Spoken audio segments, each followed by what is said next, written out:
Así como estamos de pie, quiero invitarles a que abran la Biblia al versículo 12 de Hechos capítulo 1. La palabra de Dios dice de la siguiente manera: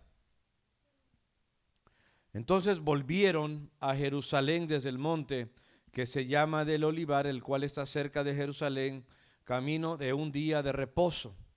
Y entrados subieron al aposento alto donde moraban Pedro y Jacobo, Juan, Andrés, Felipe, Tomás, Bartolomé, Mateo, Jacobo, hijo de Alfeo, Simón el celote, y Judas, hermano de Jacobo. Todos estos perseveraban unánimes en oración y ruego con las mujeres y con María, la madre de Jesús, y con sus hermanos. En aquellos días Pedro se levantó en medio de los hermanos, y los reunidos eran como 120 en número, y dijo: varones hermanos, era necesario que el Espíritu Santo habló por boca de David acerca de Judas, que fue guía de los que prendieron a Jesús, y era contado con nosotros y tenía parte en este ministerio. Este pues, con el salario de su iniquidad adquirió un campo, y cayendo de cabeza se reventó por la mitad, y todas sus entrañas se derramaron. Y fue notorio a todos los habitantes de Jerusalén, de tal manera que aquel campo, que se llama en su propia lengua Acéldama, que quiere decir campo de sangre, porque está escrita en el libro de los Salmos: sea hecha desierta su habitación, y no haya quien more en ella, y tome otro su oficio. Es necesario pues que de esos hombres que han estado junto con nosotros todo el tiempo que el Señor Jesús entraba y salía entre nosotros, comenzando desde el bautismo de Juan hasta el día en que fue de entre nosotros, fue recibido arriba, uno se ha hecho testigo con nosotros de su resurrección. Y señalaron a dos: a José, llamado Barsabás, que tenía por sobrenombre Justo, y a Matías. Y orando dijeron: tú, Señor, que conoces los corazones de todos, muestra cuál de estos dos has escogido, para que tome la parte del ministerio y apostolado, que cayó Judas por transgresión, para irse a su propio lugar. Y les echaron suertes, y la suerte cayó sobre Matías, y fue contado con los 11 apóstoles. Tome lugar. Gloria a Dios.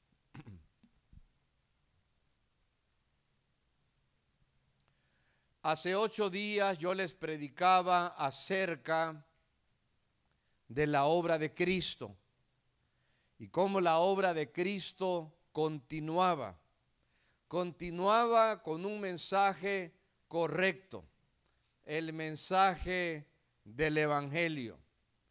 Y tenía que continuar con el poder de Dios, que era lo que el Padre había prometido. Por eso Cristo les dijo que esperaran ahí en Jerusalén hasta que llegara la promesa del Padre, hablando pues del Espíritu Santo.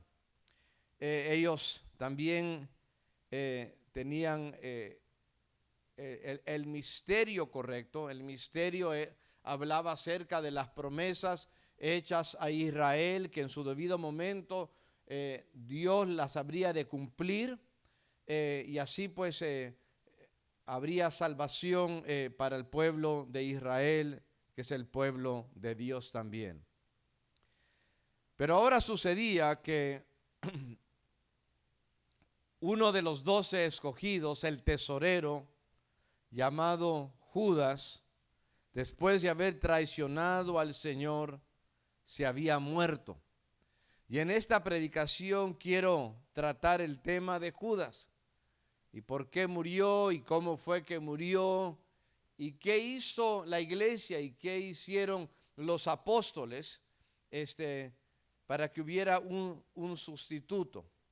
Vamos a comenzar desde el versículo 11. El tema de hoy es el reemplazo de Judas. La obra de Dios sigue adelante a pesar de que Judas hubiera traicionado.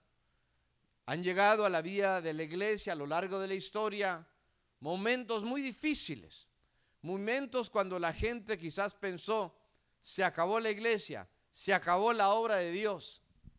Pero hermanos, Dios es más grande que aún las traiciones de los líderes, que las fallas de los hermanos. La obra de Cristo continúa. Ahora, como dije, vamos al versículo 12. Dice que volvieron a Jerusalén desde el monte que se llama del Olivar, el cual está cerca de Jerusalén, camino de un día de reposo. El Señor había escogido a 12. ¿Y para qué los había escogido? San Juan 15, versículo 16, dice así: vosotros no me escogiste a mí, pero yo os he escogido a vosotros para que vayáis y hagáis fruto. Dios ha escogido a cada uno de sus siervos, a cada uno de los 12. A nosotros los que estamos aquí, si es que lo estamos, es porque Él nos escogió. Si usted está aquí, es porque Dios tiene un plan para su vida. Dios lo quiere bendecir y Dios lo quiere usar. Entonces, Él había escogido a 12. Había un montón de seguidores, habían como unos 500 por ahí. Pero de esos ha escogido a 12. En Hechos 10, versículo 39, mire cómo el apóstol Pedro afirma el hecho de que habían sido testigos. Hechos 10, 39 dice: y nosotros somos testigos de todas las cosas que Jesús hizo en la tierra de Judea y en Jerusalén, a quien mataron colgándole en un madero. Entonces, los apóstoles, y habían otros también, fueron testigos del ministerio de Cristo y de la manera tan cruel que lo habían matado. Los apóstoles y los profetas fueron, ahora sí, la primera generación de predicadores. Escogidos por Dios, los apóstoles fueron testigos oculares, testigos con sus ojos de la vida del Señor, de su muerte como también de su resurrección, llamados por Dios a ser los primeros predicadores. Dios los apuntó, aleluya. No fue un voto de popularidad lo que los puso ahí, sino que fue el llamado soberano de Dios, aleluya. Ahora ¿se acuerda que cuando también Dios llamó a Pablo? Dios lo llamó y envió a un siervo llamado Ananías, y en Hechos 22, versículo 13, Dios le dice, Dios usando a Ananías, le dice a Saulo: hermano Saulo, recibe la vista. ¿Se acuerda que él estaba cegado? Y en ese momento, hermanos, él pudo ver. Bendito sea el nombre de Dios. Y los apóstoles hacían milagros. ¿Y por qué hacían milagros? Porque con esos milagros confirmaban delante de los oyentes que ellos eran los verdaderos mensajeros de Dios. Pero lamentablemente entre los 12 había un traidor. Qué tristeza. Se dan cuenta en la lista que nos da aquí Hechos capítulo 1, solamente hay 11 nombres. No está mencionado Judas Iscariote. Sí se menciona Judas, hermanos de Jacobo, pero él es otro Judas. Entonces, para entonces él ya está desenmascarado. Ya saben, todos fueron testigos de cómo llegó a Getsemaní, seguido luego con los soldados para arrestar al Señor, como con un beso lo traicionó.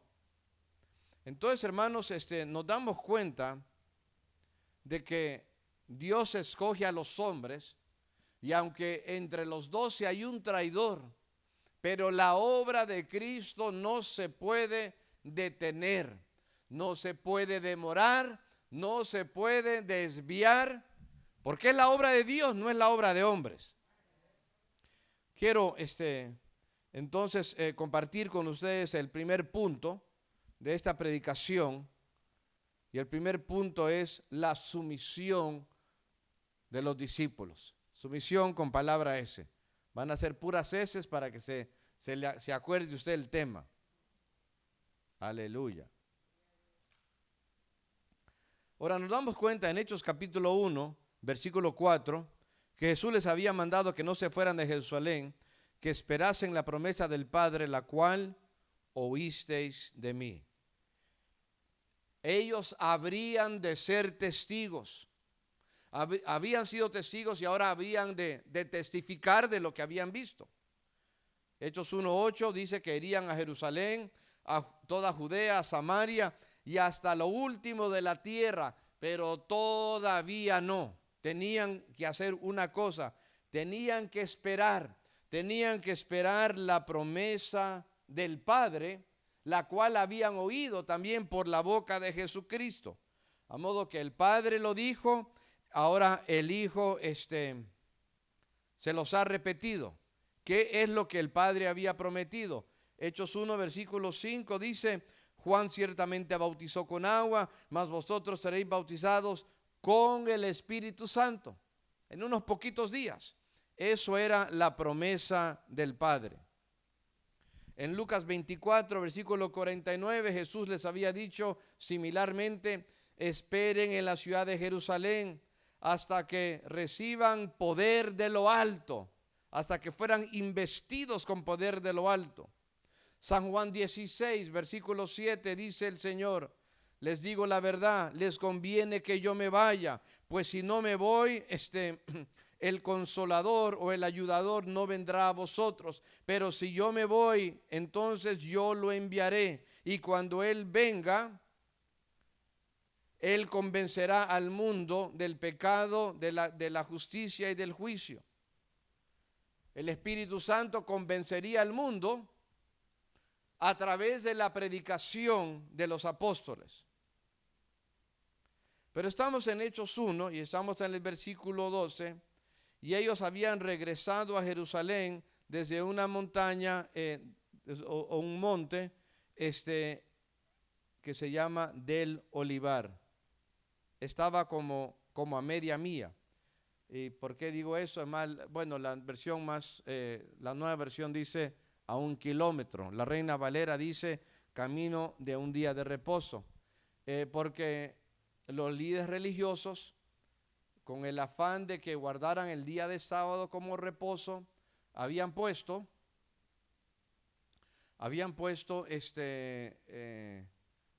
un límite de distancia que podían caminar. Entonces habían dicho, pues camino un día de reposo, lo máximo que podían caminar de reposo, 1 kilómetro. Y hay razones históricas, porque en el Antiguo Testamento el tabernáculo estaba en medio, ¿verdad?, del campamento del pueblo, y el pueblo, pues todas las tribus estaban alrededor, y los que estaban más lejos de donde estaba el tabernáculo tenían que caminar 1 kilómetro. Entonces, si era sábado, día de reposo, entonces decían, bueno, para que lleguen por lo menos al tabernáculo, ¿verdad? Ok, 1 kilómetro, ¿verdad? Pero de ahí que no vayan a ningún otro lugar. Eran medios legalistas, pero por eso está esa frase, camino un día de reposo. Esa pues es la distancia.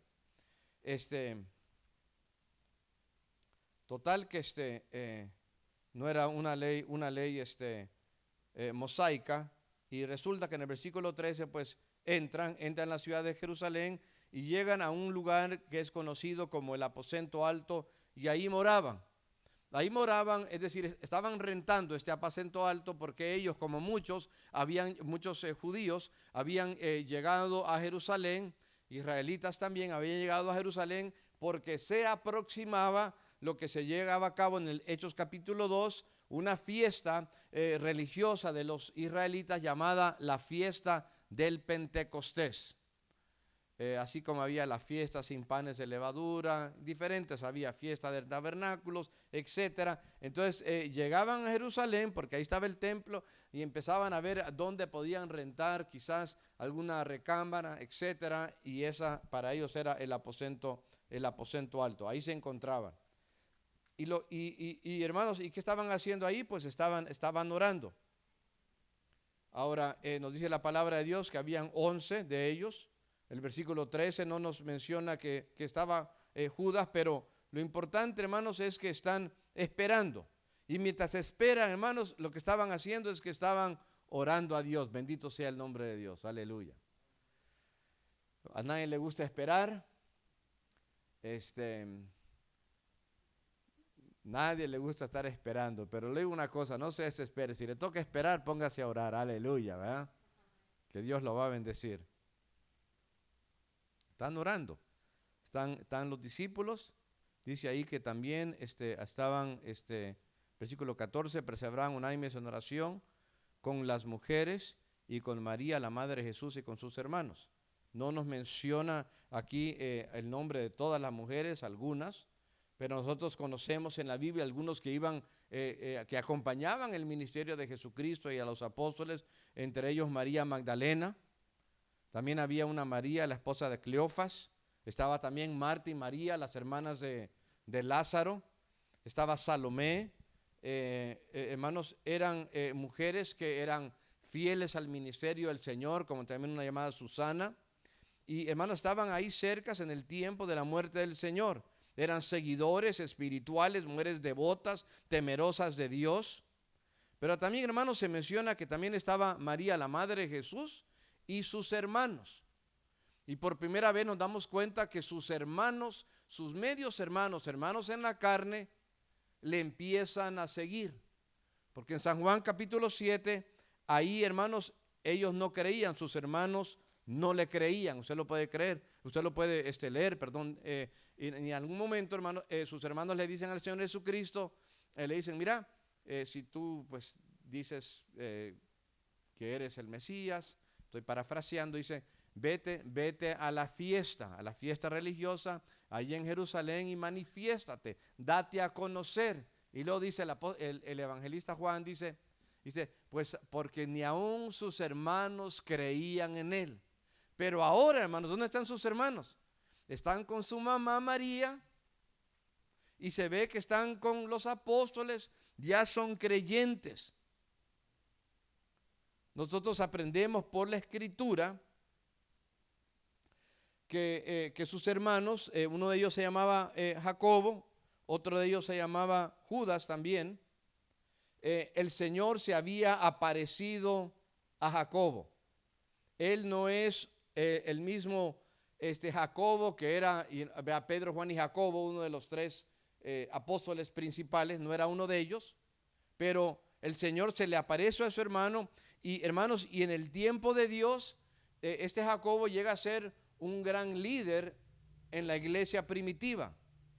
Su otro medio hermano, llamado Judas, es el que escribe, hermanos, la pequeña carta antes de Apocalipsis, llamado Judas. ¿Vea? El otro Jacobo escribe lo que es la carta a Santiago, ¿verdad? Que también lo tenemos aquí en la Biblia. Hermanos, qué maravilloso que los hermanos en la carne de Jesucristo fueron alcanzados, y eso porque Cristo se les apareció con su cuerpo resucitado. ¿Quién de aquí todavía tiene algún pariente, algún hermano, alguna hermana que no se convierta al evangelio? ¿Verdad que sí? El Señor Jesucristo entiende eso, porque Él lo vivió en carne propia. Pero lo bello es que se convirtieron. Eso nos ha de dar esperanza, que los de la familia que todavía no se convierten, que aún los primos, los tíos, Dios tiene un plan para ellos. Dios se quiere manifestar a ellos a través de tu vida, amado hermano. Sigue orando, sigue hablándoles acerca de Jesucristo, aleluya. Vemos la salvación de ellos y vemos a María. Y dése cuenta, hermanos, que aquí es la última vez en la Biblia que se menciona a María, la madre de Jesucristo. El que siempre se menciona es Jesucristo. Se menciona siempre al Padre, al Hijo, al Espíritu Santo. Démonos cuenta que aquí nadie le está orando ni rezando a María. Nadie le está prendiendo veladoras. Nadie le está diciendo a ella que por favor ella interceda por todos los que están ahí. ella no tenía un lugar o un puesto superior a los demás, sino que ella juntamente con las demás mujeres, los apóstoles y otros discípulos, entre todos están orando al Padre en el nombre de Jesucristo. Porque así fue como Jesucristo les enseñó a orar.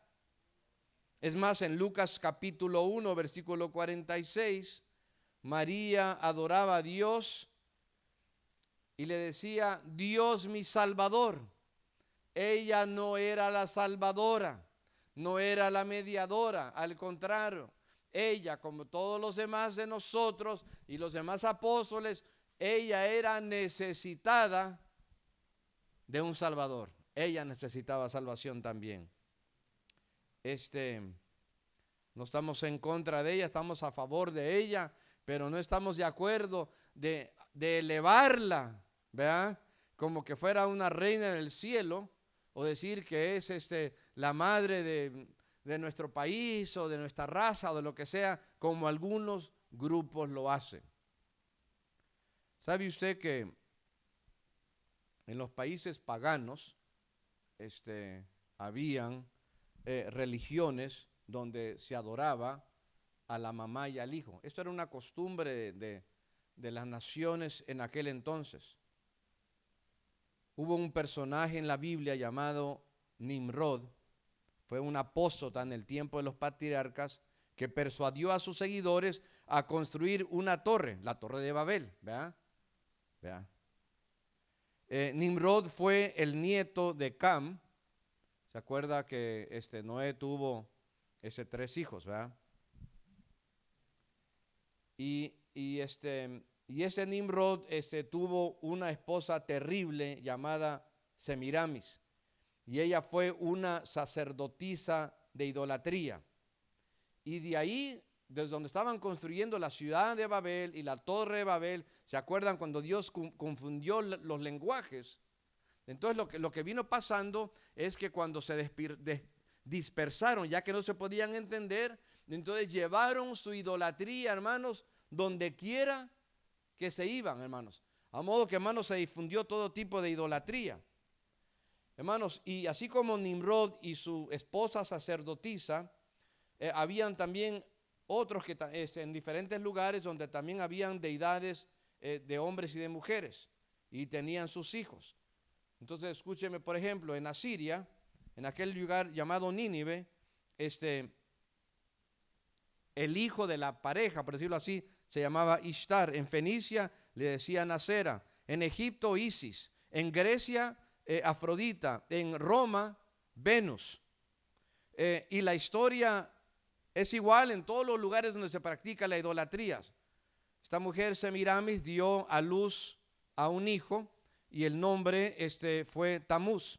Y la historia que ellos cuentan, ¿verdad?, es que un animal mató a Tamuz.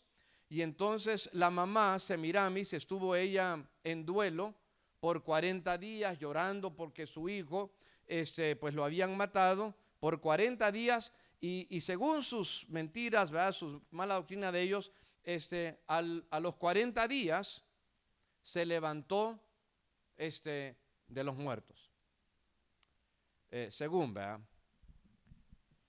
Entonces, esta historia, esta narración equivocada empieza en ese lugar malvado llamado Babel. El hijo se llama Tamuz, como les dije. En egipcio, Osiris; en Grecia, Eros; en Roma han escuchado de Cupido, ¿verdad? De ahí viene, de Roma, es el hijo de una diosa, ¿verdad?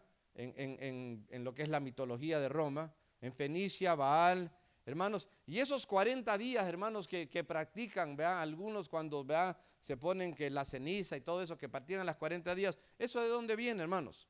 Eso viene de los 40 días que estuvo llorando Semiramis por su hijo, porque había muerto, ¿verdad? Eso no está en la Biblia, eso de 40 días, ¿verdad? Que la ceniza y que quién sabe, no sé qué tanto. Hermanos, le digo una cosa. La Biblia dice, en el versículo 14 aquí, que todos estos perseveraban unánimes en oración y ruego. No eran rezos, no eran oraciones repetidas, no eran rezos a María o a algún santo, eran rezos al Padre en el nombre del Hijo.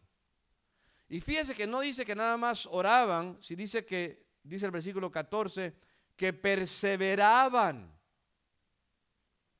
unánimes en oración y ruego.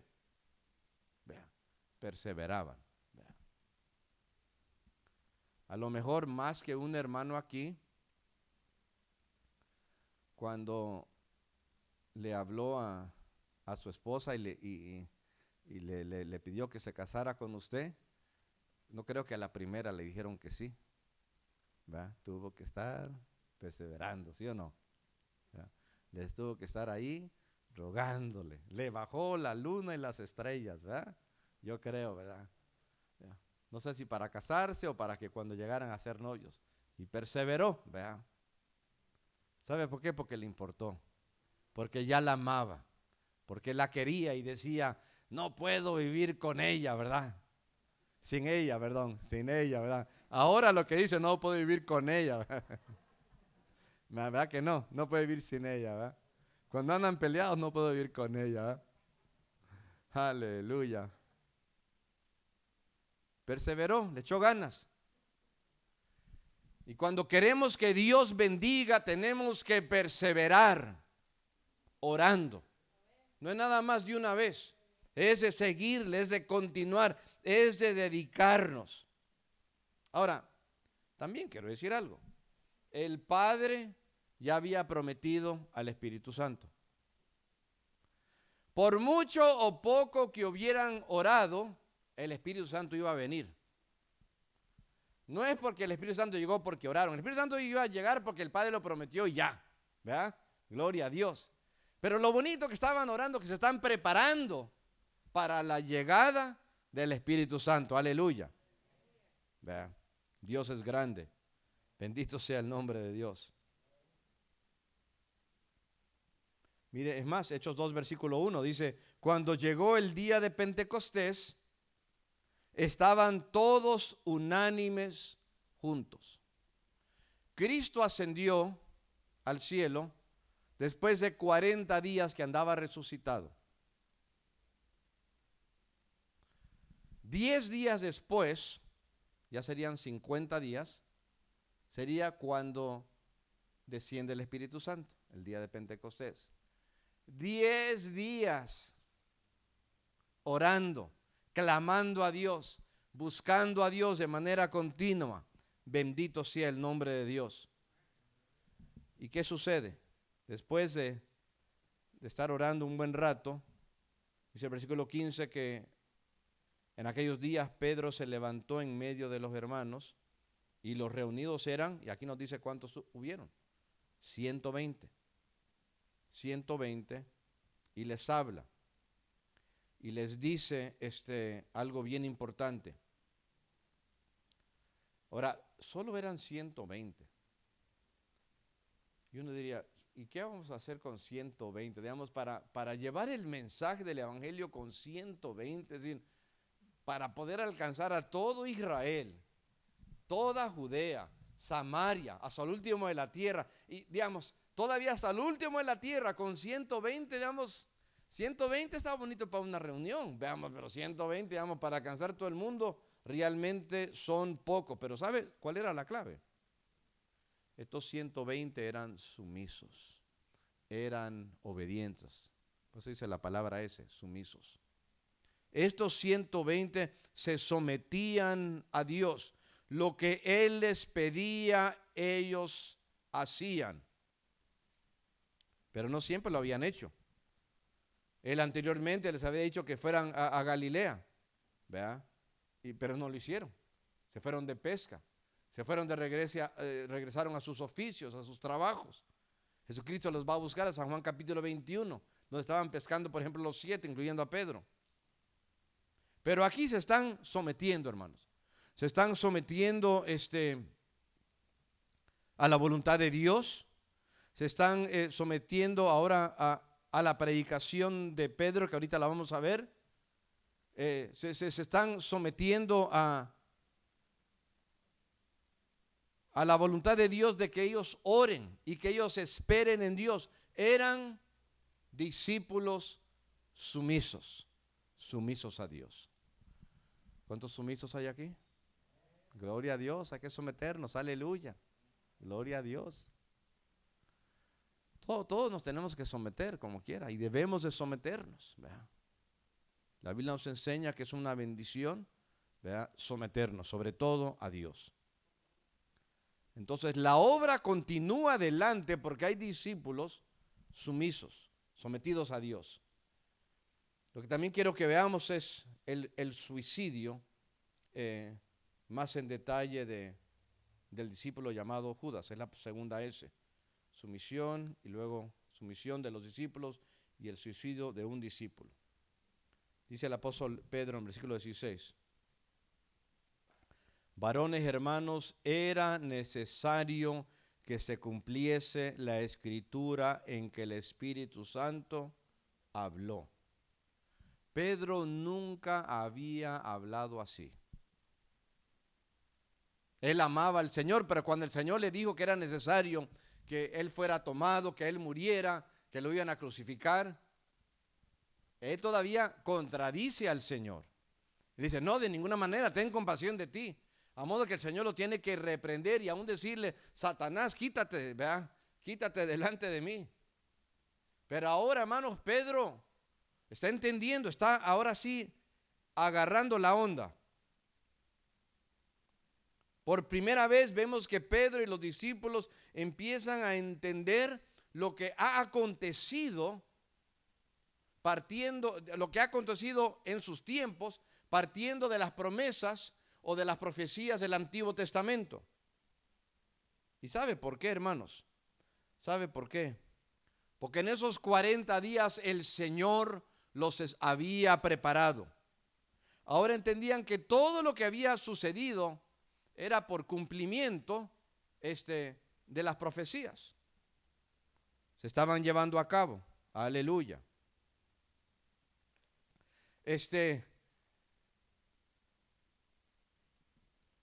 Por ejemplo, Isaías 53 o el Salmo 22 o Zacarías 12 son porciones que nos hablan acerca de que era necesario que el Mesías sufriera y que muriera. ¿Se acuerdan en una ocasión cuando Cristo había resucitado, andaba con su cuerpo resucitado y va camino rumbo a Emaús y se topa con dos que van caminando, dos de sus seguidores, y ellos se van lamentando de lo que había sucedido y cómo el Maestro, el Señor, cómo Él había muerto porque habían puesto toda su esperanza en Él y ahora como que el mundo se les venía para abajo y Jesucristo se acerca a ellos y les dice, ¿y de qué son estas cosas que vienen ustedes platicando? Y ellos le dicen, ¿eres el único forastero que no sabe lo que ha acontecido? Y le cuentan de cómo habían puesto su esperanza en Jesús, pero ahora como que ya, pues como que ahora están ellos desconsolados. Todo se les vino abajo. Y el Señor dice ahí en el Evangelio de Lucas, de que Cristo dice, les dice a ellos, no era necesario que todo esto aconteciera, y les empieza a hablar de los diferentes profetas y de la ley, explicando cómo se estaba cumpliendo las profecías. El Señor los había entrenado para poder entender la palabra de Dios, aleluya. Y ahora les está diciendo, la escritura se tenía que cumplir, porque el Espíritu Santo había hablado. Increíble. Ellos conocían los salmos, por ejemplo, Salmo 41, versículo 9, dice así, aún el hombre de mi paz, en quien yo confiaba, el que de mi pan comía, alzó contra mí el calcañar. La versión moderna dice, me ha puesto la zancadilla, ¿se entiende?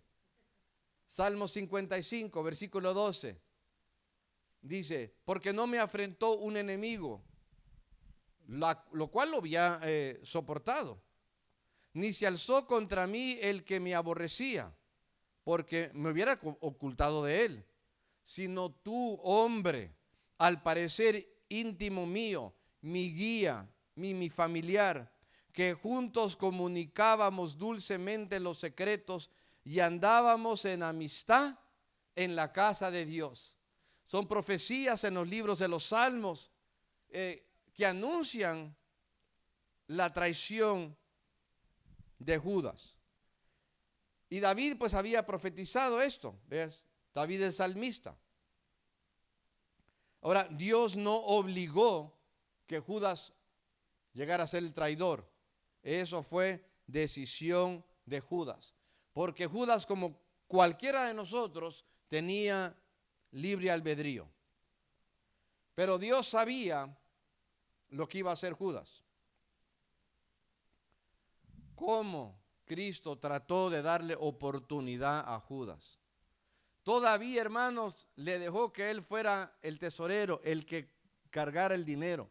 Y eso que Judas, hermanos, agarraba de la bolsa cuando él quería, ¿verdad?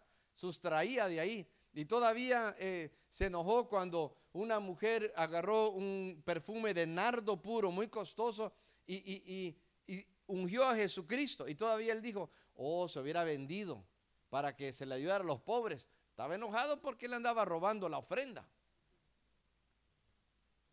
Y se acuerda cuando Jesucristo en San Juan capítulo 13 fue a lavarle los pies a todos los discípulos después de haber cenado, para darles ejemplo cómo debían de servirse los unos a los otros, ya que nadie lo hacía, lo hace él. Él no le dijo a Judas que a él no, a todos se los lavó. Cuando habían estado comiendo, él dijo que alguno de ellos lo iba a entregar, y todos empezaron a decir, ¿seré yo? ¿Seré yo? Le dicen a Juan que estaba junto a él, pregúntale, digamos, ¿quién es? Y el Señor luego dice, el que metiere su mano, ¿verdad? Conmigo, ¿verdad? En el pan, digamos, hermanos, y ahí pues mete la mano Judas, ¿verdad? Y viendo que Judas estaba tan endurecido, y la misma palabra dice que le había entrado Satanás a Judas, y el Señor le dice, bueno, lo que vayas a hacer, pues hazlo de una vez, ya. Pero tuvo oportunidad de arrepentirse. Pero igual Dios sabía el futuro. Aleluya. Hermanos, Dios sabe de nosotros cómo va a terminar nuestra vida, las decisiones que nosotros vamos a hacer. Dios sabe si nosotros vamos a perseverar. Y por fe, hermanos, vamos a perseverar, aleluya, ¿verdad?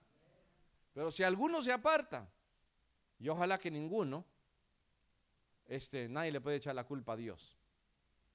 Judas no le puede echar la culpa a Dios. El diablo no le puede echar la culpa a Dios. Cada quien decide si quiere seguir a Dios, aleluya. Entonces él le da la espalda al Señor. Ahora, qué interesante cómo lo dice aquí. Dice en el versículo 16, donde ya leí, era necesario que se cumpliese la escritura en que el Espíritu Santo habló. Si usted quiere que el Espíritu Santo hable a su vida, ¿cuántos quieren que el Espíritu Santo hable a su vida? Lea la palabra. Lea la palabra. No esté esperando a ver que va a soñar algo, a ver qué soñó y que, no hombre, que me habló Dios, pero puede ser, hermano, puede ser que le habló Dios. O quizás soñó lo que soñó porque se comió unos 6 tamales antes de dormir, ¿verdad? Tamaliza, ¿verdad? O que sintió algo, puede ser, pero hermanos, nuestro corazón nos engaña. Dice que es más engañoso nuestro corazón que todas las cosas.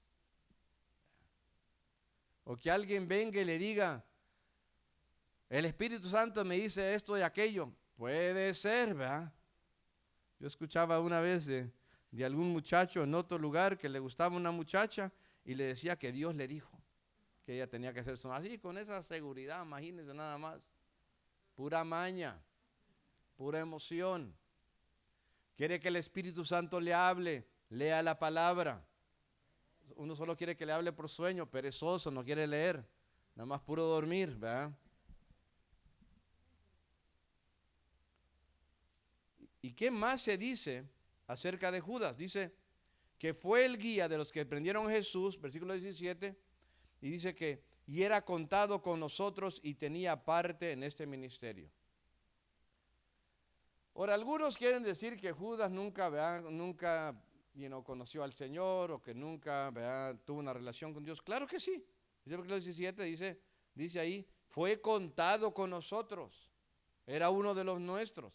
No solo fue contado, no solo era un hermano, es más, tenía parte en el ministerio. Tener parte en el ministerio es que estás ministrando. Si no eres cristiano, ¿cómo vas a ministrar?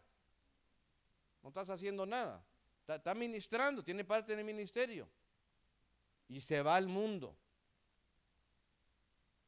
Hermanos, sabemos que la salvación es por gracia de Dios, pero también nosotros tenemos que ceder a su gracia. Tenemos que colaborar con Dios. Tenemos que permanecer, aleluya. Entonces,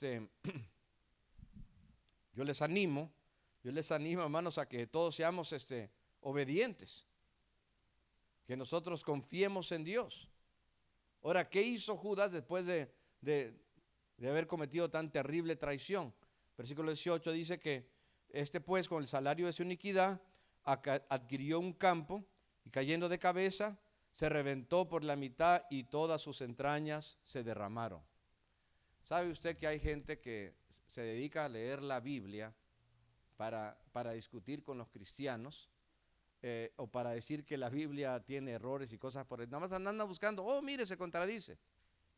Pero ni entienden lo que leen. Algunos se han ido, por ejemplo, allá en el Evangelio San Mateo, que dice que Judas se ahorcó. Se ahorcó. Está en la Biblia. Y dicen, ya ve, eso contradice lo que dice aquí. Aquí dice que se cayó de cabeza, se reventó por la mitad y sus entrañas se derramaron. Hermanos, es bien fácil de entender. Se ahorcó. O bien la cuerda o la rama donde estaba colgado se rompió, se cae de cabeza, se revienta por la mitad y se desparraman sus entrañas. Eso no es una contradicción. Vea.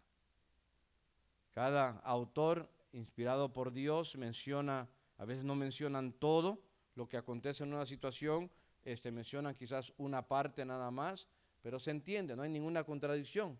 Total, el asunto, hermanos, lo que quiere decir aquí el autor llamado Lucas es que, hermanos, es que se revienta por la mitad, sus entrañas se derraman, hermanos, se llena ahí de su sangre, a modo de que ese lugar le ponen un nombre llamado Acéldama, que significa campo de sangre. Tan mal se sintió Judas, nunca se arrepintió, pero sí sintió remordimiento, que con las 30 monedas que le habían dado, regresa donde están los líderes y se las quiere regresar, y ellos dicen, nosotros no lo podemos recibir porque tenemos una regla que si ese dinero se usó con el fin de que matáramos, a que alguien muriera, ¿verdad? Entonces es dinero como de sangre, ¿verdad? Entonces, ¿pero qué hacen? Compran un terreno que es para que puedan, si se muere algún extranjero, pues ahí lo pueden enterrar. Es campo de sangre. Bien que no quieren hacer nada con el dinero, total, terminan comprando. Bueno, dice aquí que él lo compró, claro, él lo compró, ellos lo compraron pues con el dinero de él, porque él ahí los ha tirado las monedas ahí en el piso. Pero mire qué trágico, dice el versículo 20, porque está escrito en el libro de los Salmos, sea hecha desierta su habitación y no haya quien more en ella y tome otro su oficio. Hermanos, eso viene del Salmo 69 y del Salmo 109. En todo lo que Pedro está explicando, está citando la palabra de Dios. A modo de que ya no iba a haber ningún ministerio para Judas, él muere y todos lo saben. Y ahora llegamos a lo último que quiero compartirles en los últimos minutos que me llegan en cuanto a la selección de un discípulo. Ya vimos, hermanos, la sumisión de los discípulos, el suicidio de un discípulo y la selección. Quiero decir una cosa también acerca del suicidio de Judas. Cuando una persona se suicida es cuando una persona ya pierde esperanza, ya siente que no vale la pena vivir la vida. De repente, a más que uno de los que estamos aquí, en algún momento le ha llegado a su mente un pensamiento, así como, híjole, ya no vale la pena vivir la vida, ya no, ni para qué vivir, mejor aquí lo termino todo, ¿verdad? Y cada vez hay como más suicidios, ¿verdad? Le voy a decir una cosa, eso no solamente son los pensamientos que han llegado quizás a la mente de alguno, o de más de uno, sino que esos son pensamientos que el mismo Satanás o sus demonios le meten a las personas, para que las personas acaben con sus propias vidas. Porque Satanás ha venido para robar, para matar y para destruir. Pero Cristo ha venido para darnos vida y vida en abundancia. Aleluya. ¿Ve? El mundo en el cual nosotros estamos aprueban el aborto provocado. ¿Cuántos ya en Estados Unidos? 70, ¿cuántos son? 70, se me olvida el número, creo que son 70 millones ya que van. 70 millones de abortos provocados. No, es un feto nada más. No, eso nada más es tissue que está por ahí. Mentira, el diablo. Es una vida. Y ahora que el aborto provocado es una gran parte de la cultura en este país, hermanos, lo que se está promoviendo mucho es la eutanasia. Creo que todos saben que eso es cuando ya quieren como quitarle la vida a alguien cuando ya lleguen, cuando sea ya de una edad avanzada. Yo sé que las personas sufren en la última, a veces cuando están enfermos, en la última parte de su vida, pero nosotros no somos nadie para quitarle la vida a nadie, ni a un ser querido, ni a nuestros padres, ni a nuestros hijos, ni a nosotros mismos, porque mi vida no es mía. Mi vida le pertenece a Dios, aleluya. Vean. Entonces yo le quiero animar. Y si está usted triste, desanimado, si se encuentra usted deprimido, le quiero decir que hay ayuda, aleluya. Hay mucha ayuda, hermanos. Partiendo desde la palabra de Dios, la iglesia, y también hay otros medios, bendito sea el nombre de Dios. Entonces quiero terminar hablando acerca de la selección de un nuevo discípulo. Nos dice aquí la palabra de Dios que tenían que escoger a uno más porque eran 12, ahora ya quedaban 11. Pero para escoger al reemplazo de Judas, aquí están los requisitos en el versículo 12. Es necesario pues, el que va a ser el sustituto, el nuevo apóstol, que de estos hombres que han estado juntamente con nosotros todo el tiempo desde cuando el Señor entraba y salía entre nosotros. Entonces tenía que estar con los apóstoles y con el Señor Jesucristo durante todo el tiempo del ministerio del Señor, todos esos 3 años y medio. Comenzando desde el bautismo de Juan el Bautista, hasta que llegue el momento cuando el Señor fue recibido arriba. Y que sea testigo también de la resurrección del Señor. Esos eran los requisitos. Le voy a decir una cosa. Hoy en día está muy de moda los apóstoles en las iglesias cristianas. Pero eso es un grave error doctrinal, hermano, porque aquí están los requisitos. ¿Alguien quiere ser un apóstol? Tiene que haber sido testigo del ministerio del Señor desde el tiempo que fue bautizado hasta el tiempo que fue recibido arriba. Apóstoles hay 12. Y aparte el apóstol Pablo escribe que él sería como el último apóstol, el menor de los apóstoles, como un abortivo, dice así. La Biblia dice que él fue el apóstol a los gentiles. ¿Verdad? ¿Se acuerdan que los apóstoles se quedaron en Jerusalén? Y en el libro de los Hechos, quien sale a los gentiles viajando por todo el mundo, ¿verdad? De aquel entonces era el apóstol Pablo. Y esos son los apóstoles.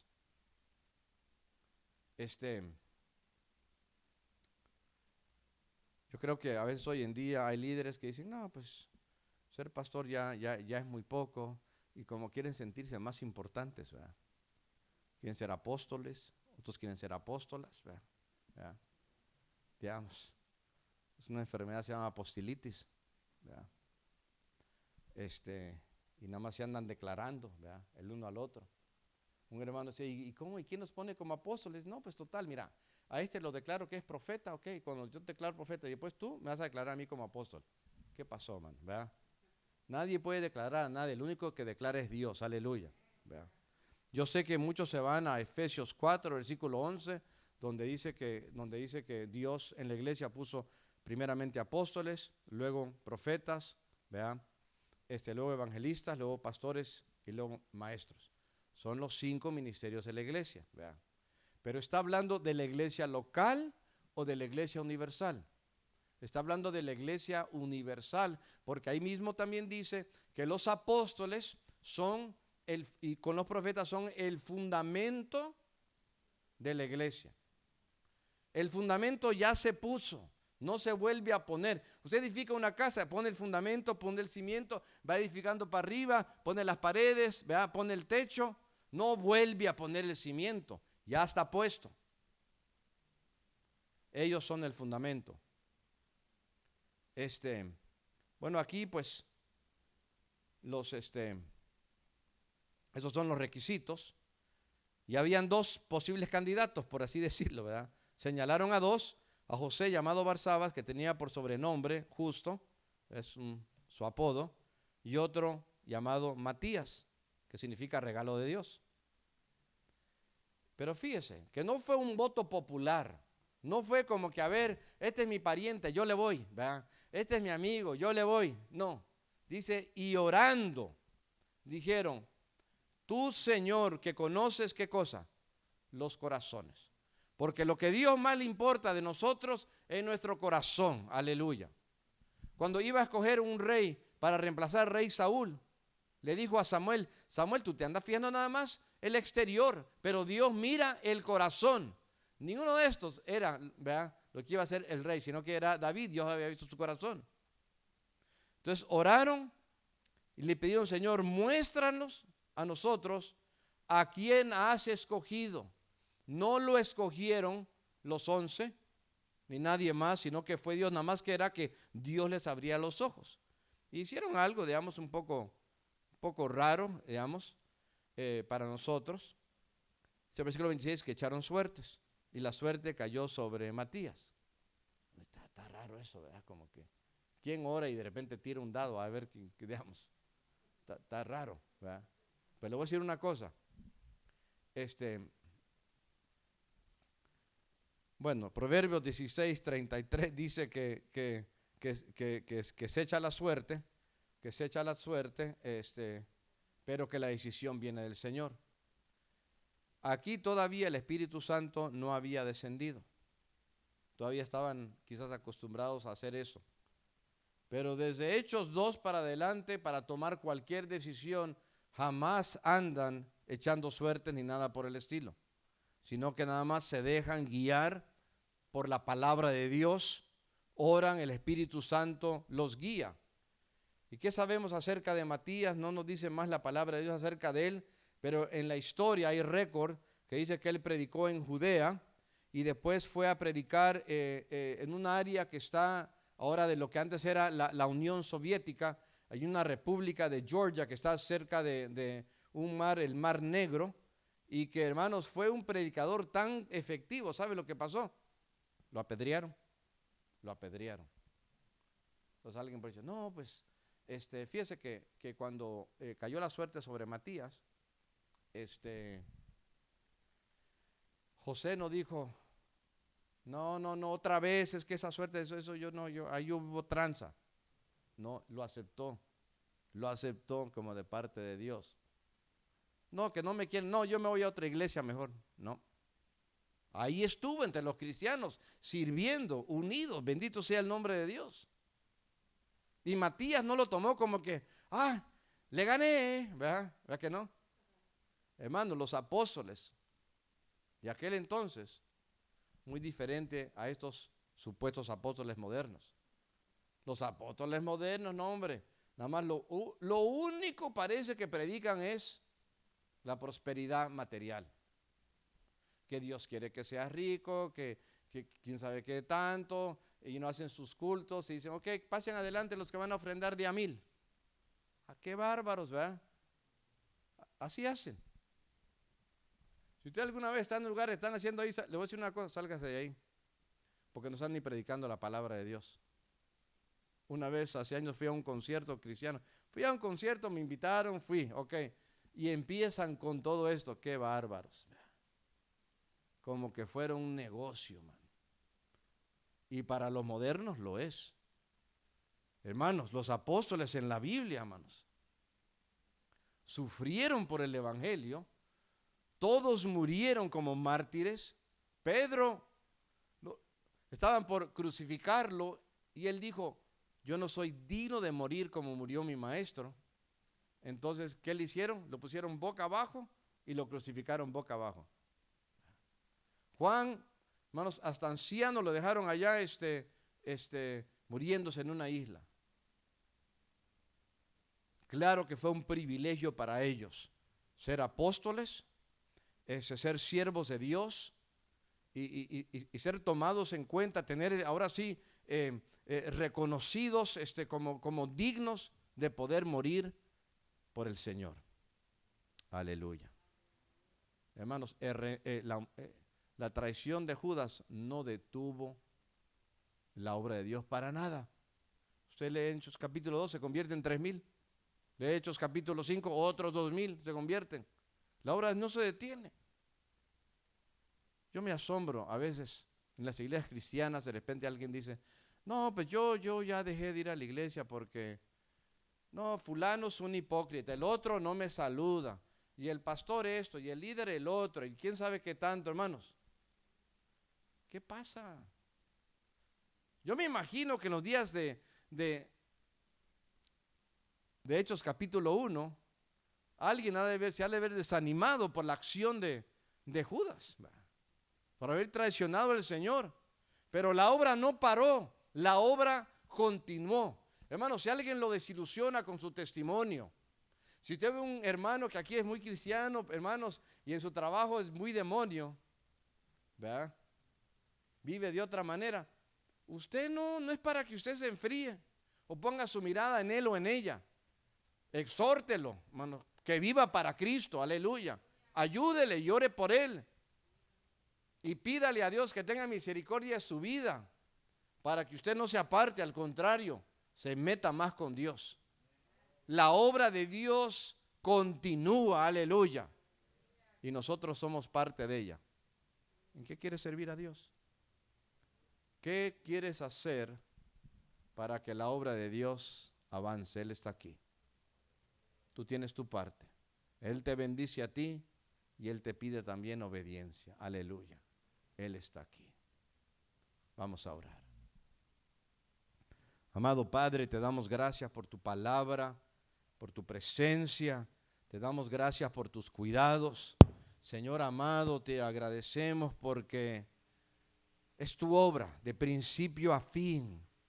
A pesar de lo que hizo Judas, a pesar de que todos los discípulos dejaron al Señor cuando Él estaba siendo crucificado. Oh Dios amado, te damos a ti la gloria. Te bendecimos, Padre amado. Te honramos a ti sobre todas las cosas. Señor, tú eres eterno. Ayúdanos, Padre.